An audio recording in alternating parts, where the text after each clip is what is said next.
ভাই ও বোনেরা, আপনাদেরকে আন্তরিক শুভেচ্ছা জানাচ্ছি।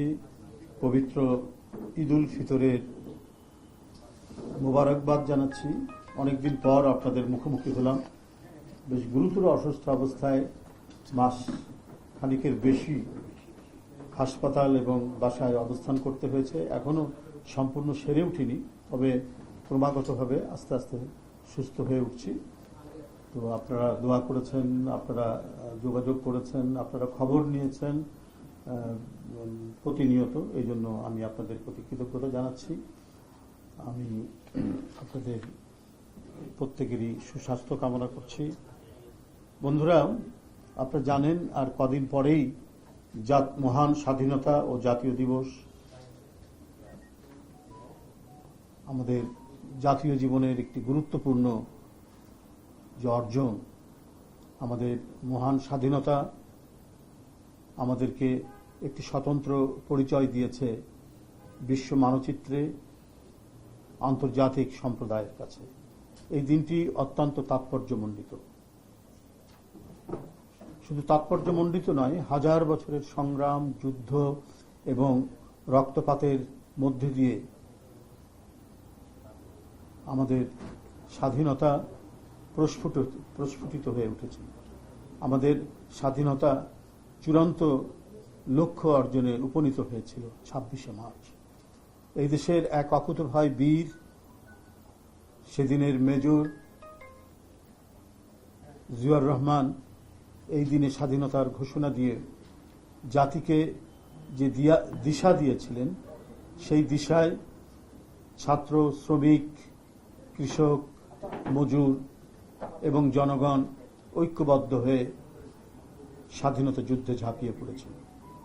এই যুদ্ধ ছিল পৃথিবীর সকল মানুষের কাছে প্রেরণাদায়ক।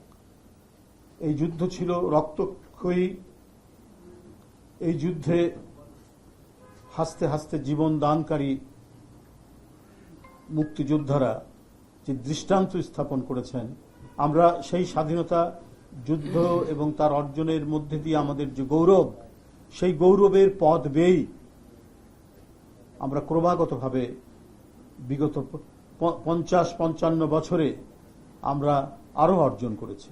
আপনারা জানেন, বারবার আমাদের দেশের সার্বভৌমত্বকে দুর্বল করার জন্য, স্বাধীনতাকে সংকুচিত করার জন্য অনেক প্রচেষ্টা হয়েছে, কিন্তু জনগণের অকুতোভয় তেজোদ্দীপ্ত বীরত্বের কাছে সেই অপশক্তি পরাজিত হয়েছে। স্বাধীনতার যে মূল মন্ত্র ছিল গণতন্ত্র, সেই গণতন্ত্রকে পরবর্তী পর্যায়ে নানাভাবেই বন্দী করা হয়েছে অথবা সেটিকে মৃত ঘোষণা করা হয়েছে।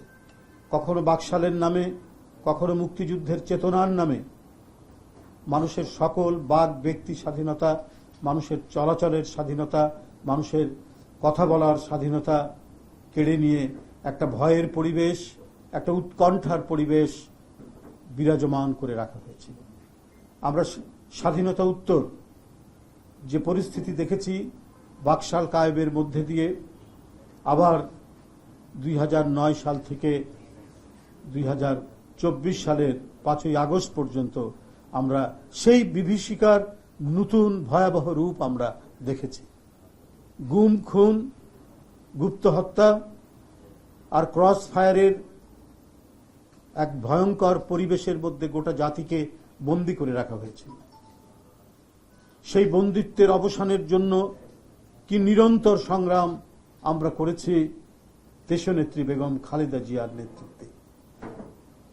এই অকুতোভয় মহিষী নেত্রী তার জীবনের সমস্ত আয়েশ, আরাম, নিরাপত্তা কোনো কিছু তুচ্ছ না করে গণতন্ত্র ফেরানোর জন্য সংগ্রাম চালিয়ে গেছেন নিরন্তরভাবে। তারপরে আপনারা সবাই জানেন, তাকে মিথ্যা মামলায় এই মহিষী নারীকে একটি ভগ্নস্তূপের মধ্যে, ভগ্নস্তূপ হয়ে যাওয়া একটি কারাগারের মধ্যে বন্দী করে রাখা হয়েছিল। এরপরে তারই সুযোগ্য পুত্র, জ্যেষ্ঠ পুত্র সেই সময়ের ভারপ্রাপ্ত চেয়ারম্যান, এখন বিএনপির চেয়ারম্যান এবং দেশের নির্বাচিত প্রধানমন্ত্রী জনাব তারেক রহমান দলের নেতৃত্ব নিয়ে দেশনেত্রী বেগম খালেদা জিয়ার গণতন্ত্রের সংগ্রামের পতাকাকে তিনি বিজয়ের পথে নিয়ে এসেছেন। বেগম খালেদা জিয়ার সংগ্রামী চেতনা এবং মহান মুক্তিযুদ্ধের ঘোষক শহীদ রাষ্ট্রপতি জিয়াউর রহমানের গণতান্ত্রিক চেতনা, এটাকে বুকে ধারণ করেই জাতীয়তাবাদী শক্তি তারা সকল অত্যাচার, নিপীড়ন, নির্যাতন, আয়নাঘরের মধ্যে বসবাস করেছে বছরের পর বছর ধরেও কেউ পিছপা হননি গণতন্ত্র ফেরানোর আন্দোলনে। বন্ধুরা আমার, এখন আমরা যে সমাজে বসবাস করছি, কমপক্ষে এটুক তো যে নির্ভয়ে কথা বলা যায় এবং কথা বললে পরে যে কেউ গুম হবে না, এই নিশ্চয়তা দেওয়া যায়। অবলীলায় কি পার্লামেন্টের ভিতরে বাইরে টকশোতে নির্বিঘ্নে সবাই কথা বলছে।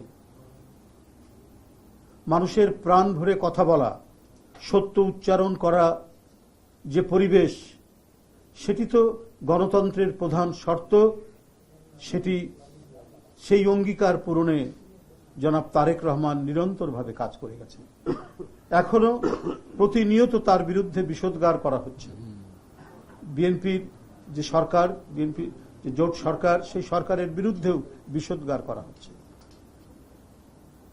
বিরোধী রাজনীতির পক্ষ থেকে বলেছে এক ফ্যাসিবাদ বিদায় নিয়েছে, আরেক ফ্যাসিবাদ কায়েম হয় কিনা সেটা দেখতে হবে। ফ্যাসিবাদ কায়েমের ইতিহাস তো বিএনপির নেই, বরং ফ্যাসিবাদ থেকে উত্তরণের গৌরবোজ্জ্বল ইতিহাস বিএনপির। 15ই আগস্টের আপনারা জানেন যে পরিবেশ তৈরি হয়েছিল এই দেশে 1975 সালে, যে ষড়যন্ত্র, চক্রান্ত, রক্তাক্ত অধ্যায়, সেইখান থেকে 7ই নভেম্বর সিপাহী জনতার বিপ্লবের মধ্যে দিয়ে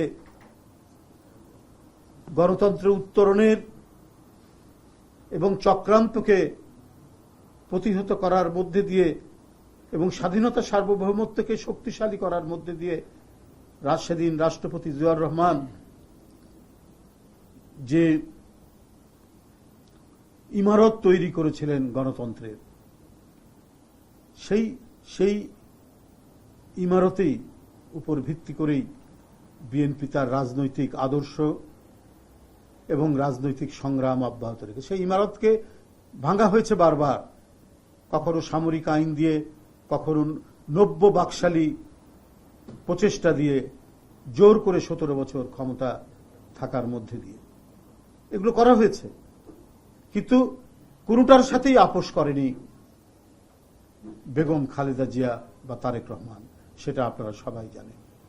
আপোষের যে দৃষ্টান্ত আমরা দেখেছি, এরশাদের মতো একজন অবৈধ ক্ষমতা দখলকারী, তার সাথে আপোষ যারা করেছেন তাদেরকে সবাই চেনে।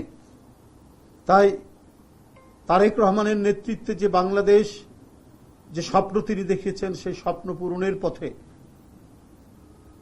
এই দেশ ক্রমাগতভাবে এগিয়ে যাচ্ছে। হ্যাঁ, সামাজিক নানা থাকতে পারে, কিন্তু একদিনে তো সেটা নিরসন করা সম্ভব নয়। কিন্তু সেটাকে সেই সমস্ত সামাজিক যে অন্যায় অবিচার যেগুলো রয়েছে, সেটা দূরীভূত করে সামাজিক ন্যায় বিচার করার যে অঙ্গীকার, সেই পথে তো ক্রমাগতভাবে বিএনপির সরকার এগিয়ে যাচ্ছেন। সেটা তো আরো কিছুদিন সময় লাগবে, রাতারাতি তো সবকিছু সম্ভব হয় না। আজকে উন্নত গণতান্ত্রিক যে দেশ, সেটা তো আজ থেকে 200, 300, 400, 500 বছর আগে একই রকম ছিল না। আজকের এই পর্যায়ে আসতে অনেক সময় লেগেছে। এখন যে নতুন গণতন্ত্রের পথ চলা, সেই পথ চলাকে আরো দ্রুত করার জন্য সবাইকে সহযোগিতা করতে হবে। কিন্তু অবান্তর কথা বলে, মিথ্যা কলঙ্ক আরোপ করে, মিথ্যাচার করে জনমনে বিভ্রান্ত তৈরি করলে এতে কোনো লাভ হয় না। আমরা গত নির্বাচনেও সেটা দেখেছি, কত ধরনের মিথ্যাচার করা হয়েছে, কত কলঙ্ক আরোপ করার চেষ্টা করা হয়েছে।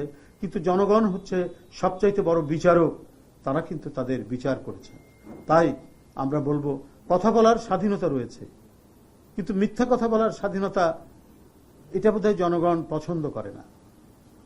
যা সত্য, যা ন্যায় এবং যে সমালোচনা, ন্যায়সঙ্গত সমালোচনা, সেই সমালোচনা করার প্রত্যেকেরই অধিকার আছে, জন অধিকার আছে। কিন্তু মানে কুৎসা রটানো করা, এটা তো হচ্ছে শেখ হাসিনার কাজ। কুৎসা রটানো করা এটা হচ্ছে ফ্যাসিবাদের কাজ। তো ফ্যাসিবাদের লক্ষণগুলোকে ধারণ করে যদি কেউ কাজ করেন, যারা আজকে বর্তমান সরকারের নানাভাবে মিথ্যাচার করার চেষ্টা করছেন, তাদের উপরেই কিন্তু ফ্যাসিবাদের তকমা জুড়ে যাবে।